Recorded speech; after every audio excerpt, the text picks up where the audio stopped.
बढ़ते हैं खबरों की ओर। खबर बागपत से है, जहां सपा में किसी को पार्टी का सिंबल नहीं मिला है। मनोज चौधरी, अमरपाल शर्मा ने लखनऊ में ही डेरा डाला हुआ है। सपा के दोनों नेताओं में सिंबल को लेकर खींचतान देखने को मिल रही है। सपा के दोनों नेताओं ने पार्टी से टिकट की दावेदारी की है। सपा से मनोज चौधरी को प्रत्याशी बनाया गया था। पार्टी ने अमरपाल को भी चुनाव की तैयारी के लिए कहा, जहां नामांकन के 2 दिन शेष रहने पर भी सिंबल नहीं मिला।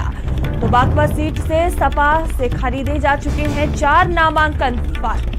तो देखिए, लगातार सीटों को लेकर समाजवादी पार्टी में घमासान मचा हुआ है। तो वहीं सपा में किसी को भी संबल नहीं मिला है। बागपत से ये बड़ी खबर सामने आ रही है, जहां मनोज चौधरी, अमरपाल शर्मा ने लखनऊ में ही डेरा डाला हुआ है। सपा के दोनों नेताओं में सिंबल को लेकर खींचतान देखने को मिल रही है। सपा के दोनों नेताओं ने पार्टी से टिकट की दावेदारी की, जहां सपा से मनोज चौधरी को प्रत्याशी बनाया गया था। तो पार्टी ने अमरपाल को भी चुनाव की तैयारी के लिए कहा और नामांकन के 2 दिन शेष रहने पर भी सिंबल नहीं मिला है। तो सीटों को लेकर समाजवादी पार्टी में लगातार घमासान मचा हुआ है।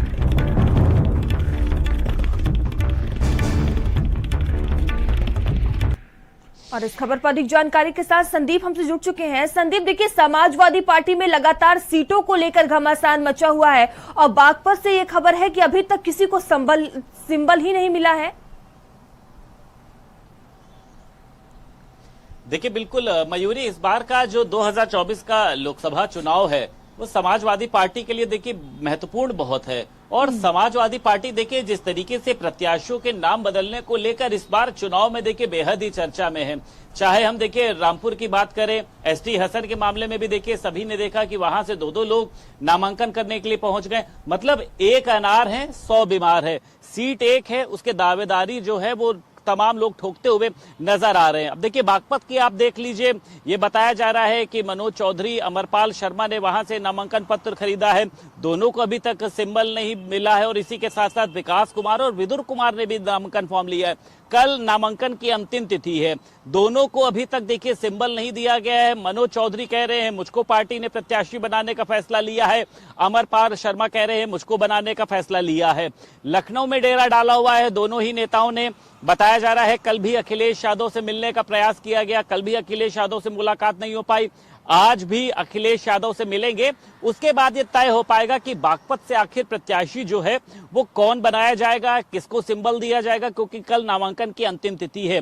देखिए इस तरीके की कश्मकश की स्थिति क्यों हो रही है, खुद बीजेपी के लोगों का ये कहना है कि शीर्ष नेतृत्व में चयन प्रक्रिया में देखिए कमी है। भारतीय जनता पार्टी में किसी का टिकट काटा जाता है, किसी का नहीं काटा जाता है या जो भी, लेकिन वहां पर सीट बदले जाने की चर्चा नहीं होती है कि प्रत्याशी का नाम उतार दिया, उसके बाद जो है नामांकन पत्र को लेकर लड़ाई चल रही है, नाम बदला जा रहा है, ऐसी तमाम बातें जो है वो सामने आए।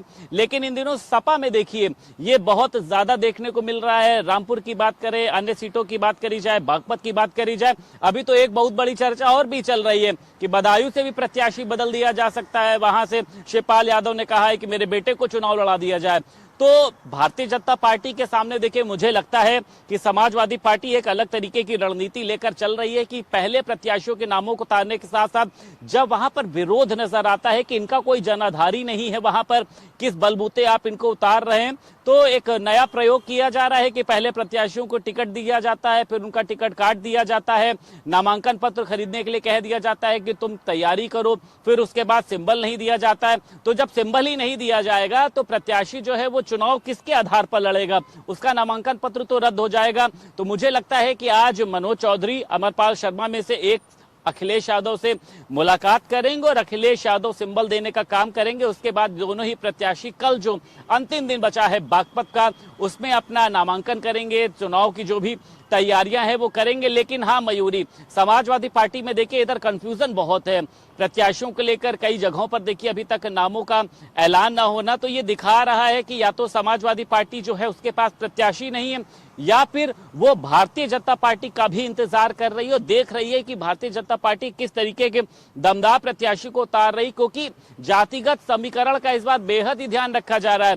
आप देखिए इसके पहले अगर चर्चा होती थी तो मुस्लिमों को लेकर होती थी, ब्राह्मणों को लेकर होती थी, इस बार चर्चा किसको लेकर हो रही है? पिछड़ों को, दलितों को, अल्पसंख्यकों को, इस बार इनको लेकर चर्चा हो रही है। अखिलेश यादव ने एक मोर्चा बनाया, ओवैसी पल्लवी पटेल ने एक मोर्चा बना दिया, पीडीएम स्वामी प्रसाद मौर्य ने, राष्ट्रीय सोशलिस्ट समाज पार्टी, मतलब सभी राजनीतिक दल जो हैं इस समय इनकी अगुवाई कर रहे हैं, इनके एकदम पूर्ण रूप से मसीहा बने हुए हैं। जब सरकारों में मौजूद रहे इन्होंने क्या काम किए? अगर इन्होंने यही काम किए होते तो मुझे लगता है आज पिछले दलित अल्पसंख्यकों को इनके लिए अपील नहीं करनी पड़ती। बीजेपी भी देखिए तमाम तरीके के काम कर रही है, मुस्लिमों को साधने के लिए, पिछले दलित अल्पसंख्यकों सभी को साधने के लिए उसने काम किया, उसमें कोई देखिए दो राय नहीं है। चौधरी चरण सिंह को देखिए भारत रत्न दिया जाना, लाल कृष्ण आडवाणी को भारत रत्न दिया जाना, तमाम लोगों को भी उन्होंने भारत रत्न दिया। लेकिन जिस तरीके से विपक्ष के खेमे में देखिए खलबली मची हुई है, क्योंकि भारतीय जनता पार्टी तो नित नए प्रयोग कर रही है, ऐसे में समाजवादी पार्टी के प्रत्याशियों को सिंबल ना मिलना तमाम तरीके के देखिए सवाल खड़ा करता है। प्रत्याशियों का मनोबल कम होता है, बेहद कम समय बचा है, जब सिंबल नहीं होगा तो पार्टी के कार्यकर्ताओं के अंदर।